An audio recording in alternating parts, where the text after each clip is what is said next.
Number 1, evaluate x squared plus 3y minus 7 given x equals negative 3, y equals 6.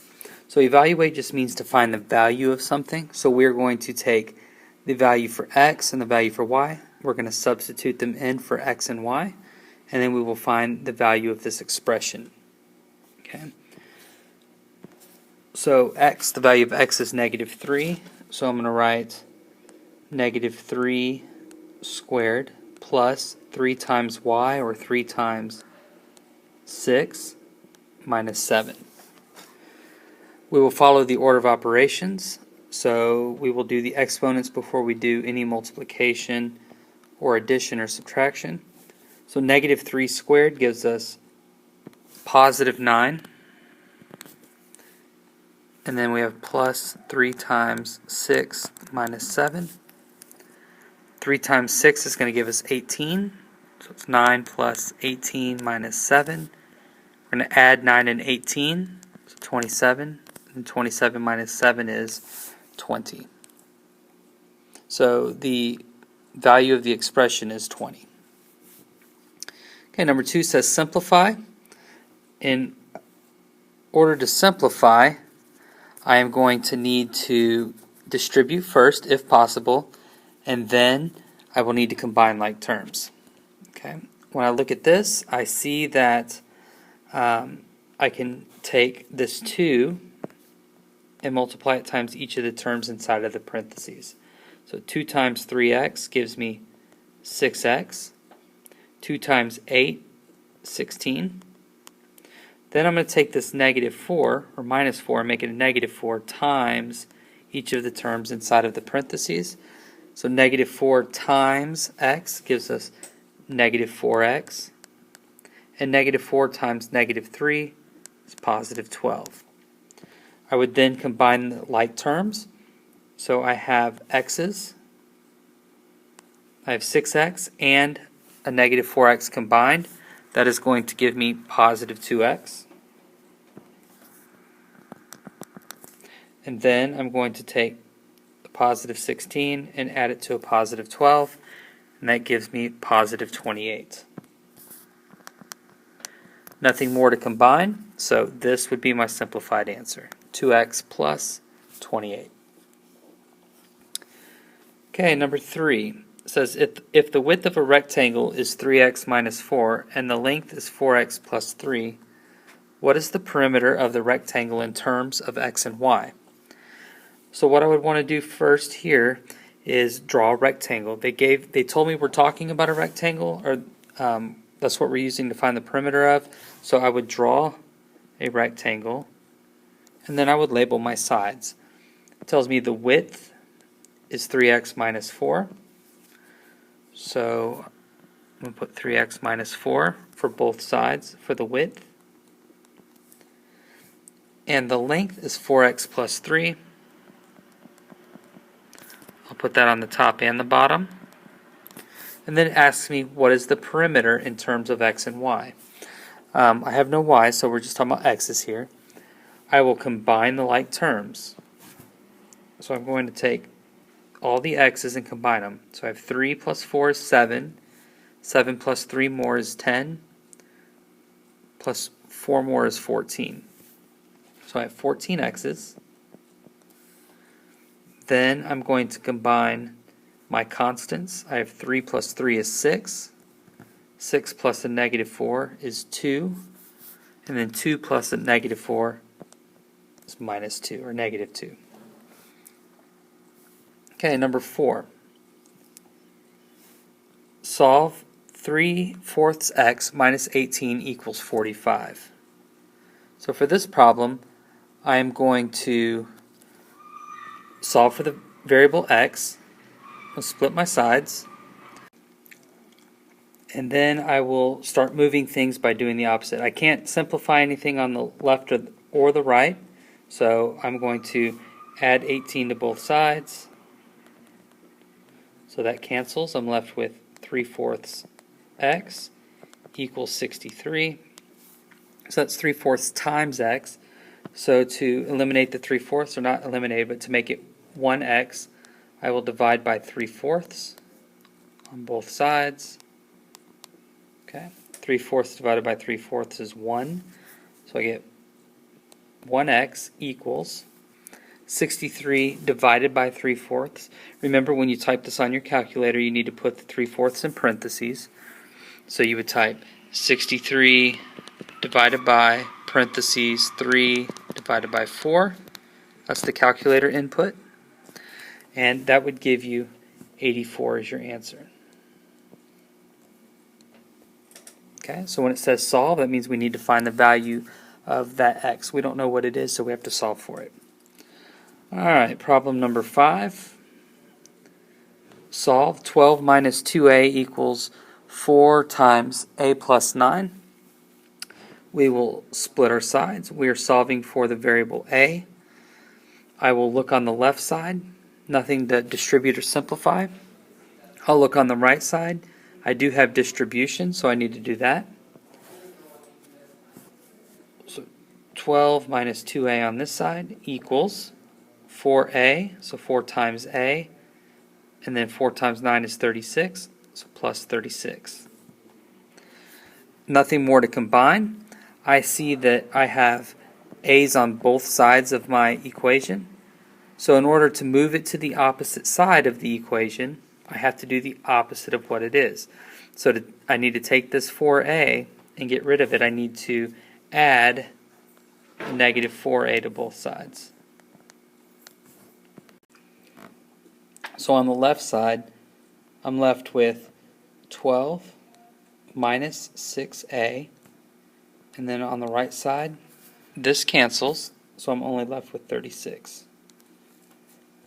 Then we're going to add negative 12 to both sides to eliminate it. And isolate the variable, so we will add negative 12. This cancels. I'm left with negative 6a equals 24. And I want to get 1a, a positive 1a, so I will divide by negative 6 on both sides. The negative 6 divided by the negative 6 gives me the positive 1 that I'm looking for. So 1a equals, and then 24 divided by negative 6 is negative 4. Okay, number 6. Translate and solve for x. So 6 less than twice x is 44. It's asking me to do two things: translate it and solve for x. So first I need to take the sentence and translate it into an algebraic equation. I see the word is, and in algebra when we see is, we mark it out and we use equal sign there. So I know 6 less than twice x equals 44. So that part was easy. Now I need to translate this part, 6 less than twice x. I see the phrase less than means to subtract, so I'm going to go ahead and put a minus sign. And I'm going to be subtracting 6 from something. This is the turnaround word than. If I see than, that means this part's going to be at the end. It's going to be 6 less than something. So this is how I would write it. 6 is going to be, or we're going to take 6 away, so it's 6 less than twice x. Twice means to multiply by 2. So 2 times x gives us twice x, and 6 less than that. So 6 less than twice x is 44. We will then split our sides, and I will add 6 to both sides, and that leaves me with 2x equals 50. We will then divide by 2, and x equals 25.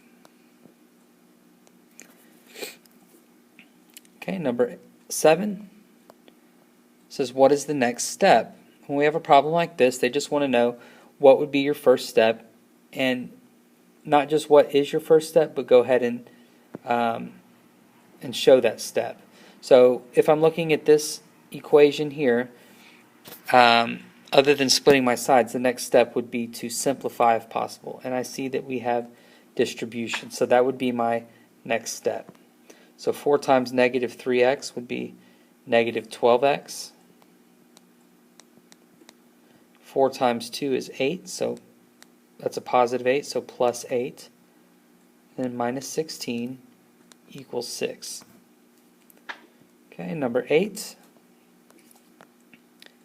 The length of a rectangle is 3x plus 4, and the width is x plus 6. If the perimeter of the rectangle is 1/16, what is the value of x? Gives you a hint, says draw the picture. Okay. I would draw a rectangle, and I would label my sides. The rectangle's length is 3x plus 4. So 3x plus 4.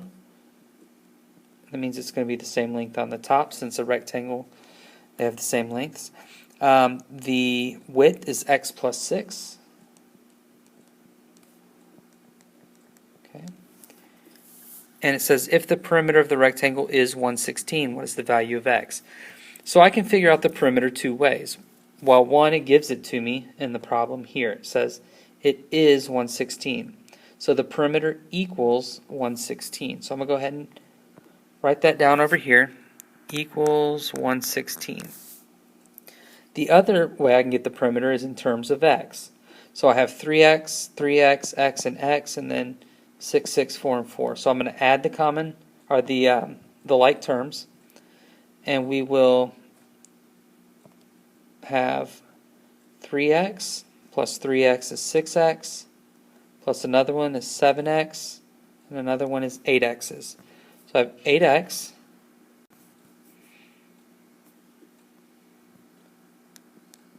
and then I have 6 plus 6 is 12, plus 4 more makes 16, plus 4 more makes 20. So plus 20 equals 1/16. So now I'm going to solve for x. So split my sides, nothing to simplify on either side. So I will start moving terms. We will add negative 20 here, negative 20 here. I'm left with 8x equals 96. I will divide by 8. And the value of x is 12. The problem asks for me to find the value of x, so I am done. Okay, number 9.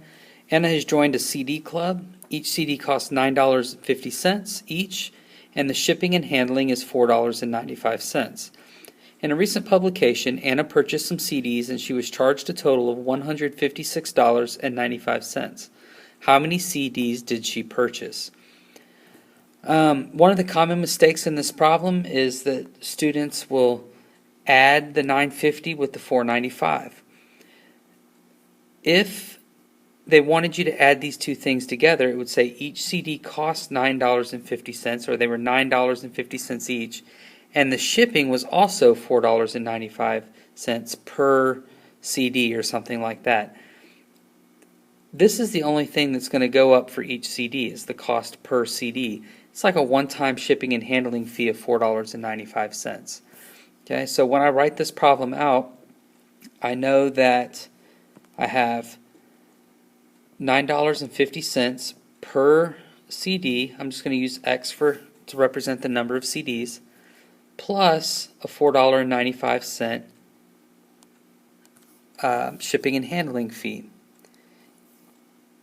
In all, or for the total, Anna spent $156.95. Okay. The question specifically asks me, how many CDs did she purchase? So I will split the sides. I will get rid of the shipping and handling charge by adding the opposite to both sides. Okay. So it's $9.50 per DVD or per CD equals $152. So all I've really done is I've taken out the cost of the shipping and handling, and that tells me what I spent specifically on the CDs all by themselves. So if they were $9.50 each, I can divide 152 by that to find out how many CDs I purchased. So we will divide both sides by $9.50. Okay, I get 1x, and that's going to equal 16. So she was able to purchase 16 CDs for $156.95, right? The 16 CDs cost $152, then we add the shipping and handling fee in, and that gives us the $156.95. Number 10, what is the range of the function f of x equals 4x minus 3 when the domain is -2, 0, and 2? So some key words in here. I see range, so I'm looking for y values because it says what is the range of the function. And they give me the domain, which are the x values. So I'm just going to draw up a quick table, x's and y's. They give me the domain, so they're giving me the x values, so -2, 0, and 2. And they want me to figure out what are the y values now. Okay, so I'm going to take each of these x values and I want to substitute them in one at a time in for x, and I want to see what the output would be. So 4x minus 3, I'm going to take that over here. 4x minus 3. And I want to substitute -2 in for x. So it's going to be 4 times -2 minus 3. 4 times -2 is -8. -8 minus 3 is -11. So when x was -2, the y value is -11. Okay, now I'm going to take 0 and substitute it in for x. 4 times 0 minus 3. 4 times 0 is 0. 0 minus 3 is -3. So when x was 0, the y value was -3. I'm going to take the 2 now, and I'm going to substitute it in for x. So we get 4 times 2 minus 3, that's a 2. 4 times 2 is 8. 8 minus 3 is 5. So when x was 2, the y is 5. The question asks, what is the range? So the range is going to be, we're going to use the little bracket, and we're going to list our y values from least to greatest. And we will close our bracket. So the range is -11, -3, and 5. Okay, number 11. What is the equivalent expression of 6 minus 4 times x minus 2 plus 8x? It's just an expression, so there's no equal sign. So I'm not finding the value of an x. I'm just combining like terms. So I would, or I'm just simplifying. So I would distribute if possible, and I would combine like terms. So I want to take this -4 and I want to distribute it to each of the terms inside of the parentheses. So outside of the parentheses I still have the 6, and then -4 times x is -4x. -4 times -2 is going to give me +8, so plus 8. And then I have plus 8x at the end.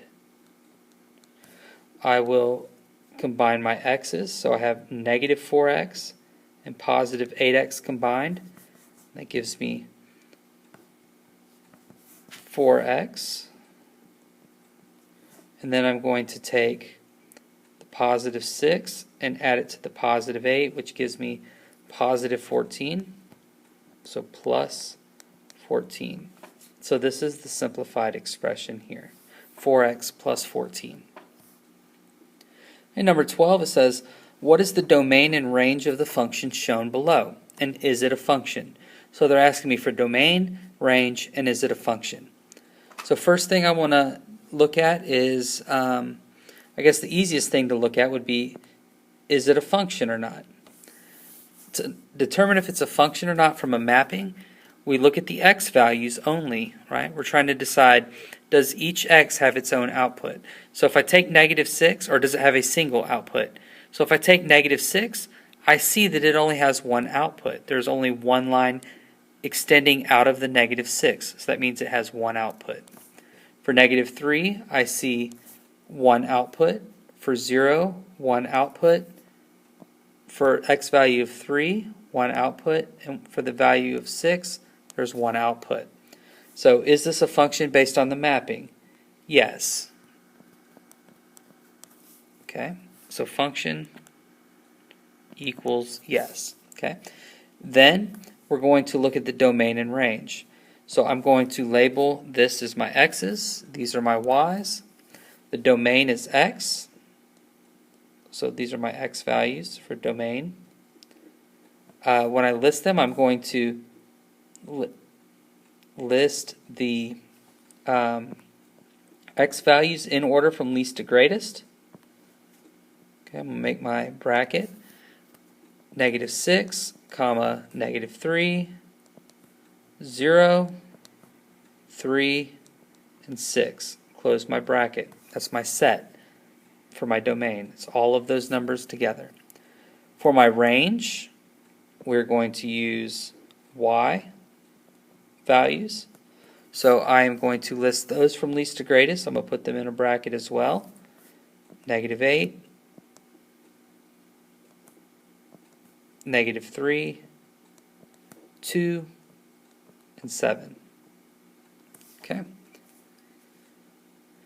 Number 13, a set of ordered pairs below represents some points on a graph of function f. They give me a set of ordered pairs, so 3, 4, 5 different pairs. Then it says, what is the parent function of f? Remember, anytime we see parent function, we're going to associate, especially with a linear parent function, we want to associate it with y equals x. We haven't really talked about how to figure out from ordered pairs if something is a linear function or not, but we did look at the x values here. So each of the x values are different, so it is a function, but we just don't know what type of function it is yet. We haven't discussed how to find that out yet. So at this point, if you see parent function, what we need to understand is that when we're dealing with lines, that it's going to be y equals x. Okay. So for test purposes, if you see parent function, we need to associate that with y equals x right now. Later on in the year, we're going to use the parent function y equals x squared, but that's going to be towards the end of the year. So as of right now, like I said, you're just going to use y equals x to represent the parent functions. Okay, number 14. The National Honor Society joined a book club with initial fees of $50 and membership of $12 per month. The national chapter allocates $350 to each club for membership. How many months will the National Honor Society be able to maintain its membership? Okay. When I look at this problem, I see that they have a certain amount of money to spend overall. There's an initial fee of $50, so that's like a one-time joining fee. And then they're going to charge me $12 for every month. Okay, so it's $12 for every month. We could use M for months, so $12 per month plus a $50 fee to join. And all together with my spending, right? This is what I want to spend. $12 per month plus the $50. All of that cannot go over $350. Okay. So if I spent $50 on just signing up, right, and I only have $350, that's going to leave me with $300 to spend for my monthly fees. Right? So I added the opposite of the 50. So I added negative 50 to both sides. And that left me with 12m equals 300. So $12 times the number of months equals $300. Now I need to divide both sides by 12.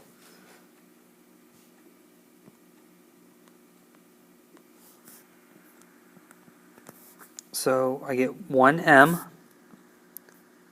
equals 25. So that means that they can have a membership for 25 months. Okay, number 15, the function g of x equals 7/4 times x plus 12 is used to convert rotations to revolutions. Find the following. They're giving us g of 24, g of 6, and g of negative 12. Right here, these three values are taking the place of x in this function notation equation. Right? So we have x here, and I'm saying we're going to take 24 and we're going to put it here. That's just telling me what I'm going to use to substitute over here for x. So I'm going to substitute these three numbers in for x. Okay. So on the first one, we're going to take 7/4 x, and instead of x, we're going to use 24, and then add 12 to it. On the second problem, we're going to take 7/4 times x, which they're saying to use 6 this time, plus 12. And on the last problem, we're going to take 7/4 times x, which is negative 12, and add 12. Over here at the end, I'm going to make a table of x and y values.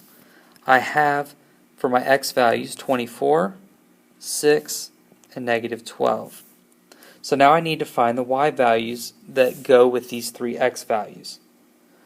I'm going to take 7/4 times 24. So when I do that, times 24, that gives me 42. And then 42 plus 12 is going to give me 54. So when the value of x was 24, the value of y is going to be 54.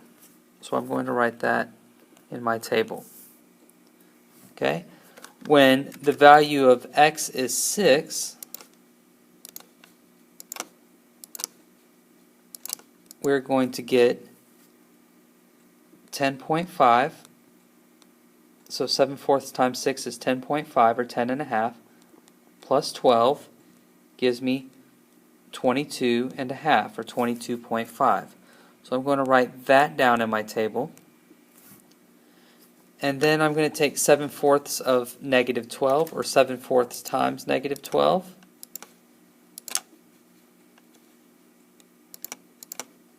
And that's going to give me 21. So, or negative 21. So, negative 21 plus 12, I'm going to add those two pieces together, and I get negative 9. So when x was negative 12, here, we're getting a y value of negative 9. Number 16, which equation best describes the parent function of the relationship shown in the following function? Once again, we haven't really talked about how to determine if what type of function we're using based off of data. So I see the key word right now, parent function, so I'm going to underline that. And I know automatically I'm looking for y equals x. So over here my answer choice would be A. Number 17, which set or sets of coordinates does not describe a function? When we decide if something's a function, we're only looking at their x values. We want to see, are they different x values? So we have 1, 2, 2, and 3. Well, right here I can see that the x value of 2 happens twice in this set of ordered pairs. So the output for this one here is 3, and the output here is 4. I cannot have two different outputs and be functional. So this one is not a function. So I'm going to write not a function. Okay. Then I'm going to look at option number 2. We're going to look at the x values for each of those. So x, so 0, 3, 0, 1. I have 0 twice, and I have an output of 1 and an output of 0. Not functional, so that is also not a function. I'm going to look at option 3. We have, for x values, 2, -1, 4, and 6. I don't see anything duplicated there for x values, so this one is a function. So function. And option 4, we have x values of -1, 2, 0, and -1. I have -1 twice. One of the outputs is 3, the other one is 4. Not a function. Okay. So if I look at my answer choices, I'm looking for the one that does not describe a function. So is 1 the only one that does not describe a function? No. So A is out. For B, it says 1 and 2 only. Well, 1 and 2 are both not functions, but so is number 4. So that's not a good choice. 3 only, that's not right because that's the one that does describe a function. This one says which one does not describe a function. So keyword not is what's helping us there. On answer choice D, they're giving us choices 1, 2, and 4. So 1 is not a function, 2 is not a function, and 4 is not a function. That's what we're looking for because it says which one does not describe a function. So which one is not a function? So 1, 2, and 4 would be our correct answer there. Okay. Number 18. The terms in the sequence below were built using triangles. Which of the following is the correct representation of the relationship between term number x and the number of triangles in each term y? Okay, number 18, there's a little bit of typo in here. We could look at it two different ways. We're just going to do it where I'm going to take, in option D, I want to change this 16 to a 15. Okay, and then we're going to look at the sequence of these terms. So this is going to be my first term. This is my second, my third, and my fourth. Okay. I want to look at the number of triangles in each of these terms. So in the first term, we're saying that we have 6 triangles. Okay. So I'm going to write a 6 there. So my x value is 1. That's my first term. My y value is going to be 6. In the second term, we're going to count the triangles, and there's 9 of them. So we have an xy value. For the third term, we have 12 triangles. And in the fourth term, we have 15 triangles. Okay, and then I need to find the data that best supports this. So if I have 1, 6, this is 0, 6, so that doesn't work. We have 0, 6 in the mapping, not good. If I have an equation here, I have a value of x of 1, so I substitute 1 in for x. 2 times 1 is 2. 2 plus 4 is 6. It works here. So input 1, output 6, yes. We will check the second term. 2 times that 2 is 4. 4 plus 4 is 8. But I should have got 9 as an output. So C does not work in this case. And for D, we have 1, 6, 1, 6, 2, 9, 2, 9, 3, 12, 3, 12, 4, 15, 4, 15.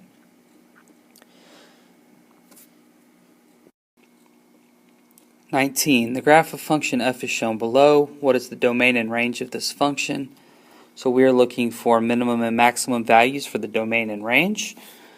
We're going to start with the x values for domain. So we're looking at what is the furthest point to the left for my minimum value. So when I count back, that's negative 1, 2, 3, 4, 5. Negative 6 is the furthest point to the left, and the furthest point stretching to the right is located at 1, 2, 3, 4, at positive 5. So my minimum is negative 6, my maximum is 5.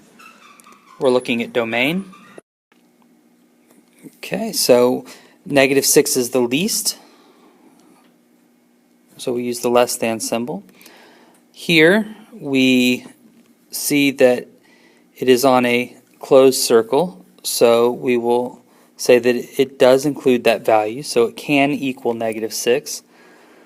Over here, we see an open circle for the point that it's touching, so we're saying it cannot include that value, so I would not put an equal sign here. I would leave it off on this one. Okay, for the range, we're looking at the minimum and maximum values of y, so the up and down movement for our y-axis. So how low is it? How high is it? The lowest point here is at negative 8. So I'll write that down for the low point. For the high point, we're at 6, positive 6. So I'll write negative 8 and positive 6. And then we're going to use y for our variable because we're talking about range here. And negative 8 is the least amount, and all of the values of y are going to be between the negative 8 and 6. Does it include the negative 8? Yes, it does, because there's no open circle down here. So we will put an equal sign with it. And does it include the value of 6 up here? And the answer is yes to that too, because where it's touching at its maximum point, there is no open circle. So we will put an equal sign with that as well. Okay, number 20. The graph of function f is shown below. What is the domain and the range of this function? This graph looks different. Instead of having a continuous line, we have individual points. If I have individual points, I can list them individually in a table, x's and y's. So for my first point, we're going back 5 and down 2. So the x value is negative 5, the y value is negative 2. I will then trace back to my next point, so I'm going to go back 5 and up 7. So negative 5 on the x-axis, and I went up 7 units. The next one, for my x movement, I went back 2 and up nothing. So we have negative 2 and 0 for the y. Then, for my x movement, we didn't move anywhere. I just went straight up. So my x value was 0. I didn't move anywhere on my x-axis. And I went up 4 units on my y.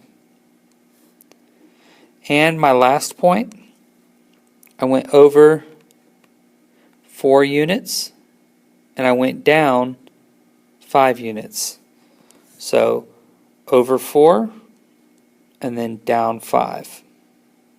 Okay? It asks for domain and range. The domain would be the x values, and since I can list all of the points, I can list all of the domains. So I have negative 5, negative 2, 0, and 4. Notice I only listed the negative 5 one time. If you have duplicate numbers, you only have to list it once. Okay. For the range, we're going to use the y values. So I will put those in order from least to greatest. We have negative 5, -2, 0, 4, and 7. Okay, number 21.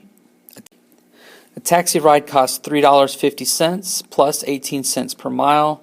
The total charges are determined by the following function. F of x equals $3.50 plus 18 cents per x, or times x. What part of this scenario does the dependent variable represent? Alright, so I'm going to look at the information they give me. So the $3.50, the ride costs $3.50 no matter what, just for sitting in the taxi cab, plus 18 cents per mile. So that means for every mile that I go, it's going to cost me 18 more cents. So the total charges are determined by this function. So I'm saying that this f of x is the same thing as the total charges. So I'm going to rewrite this equation as the charges equal the $3.50 for the ride plus 18 cents per mile. So we'll use x again for that. Okay. We see right here that the cost is all by itself. I cannot have a cost of a taxi ride if I don't go anywhere. So the cost is depending on how many miles I ride in the cab. So now we'll look at our answer choices. The tip for the cab driver, they're saying that's the dependent variable. And up here in our problem, we have cost and we have miles. There is nothing about a tip for a cab driver. So A is not a good choice. Okay. The number of miles of the cab ride. That's in the problem. So we just have to determine, is it dependent or is it independent? Well, right here, this is by itself. So the cost is depending on how many miles I drive. So I'm going to go ahead and I'm going to label this as cost is dependent and the miles is independent. Okay. So we're looking for dependent. Is the number of miles dependent? No, that's the independent variable. So B is also out. C, the number of the minutes of the ride. Does this problem talk about minutes at all? No, it talks about miles and it talks about the charge and the total charge. So C is not a good option there either. And the total cost of the cab ride. Yes, the total cost is the dependent variable. The cost of the ride depends on how many miles that have been driven or how many miles you rode in the cab. So D would be our choice there.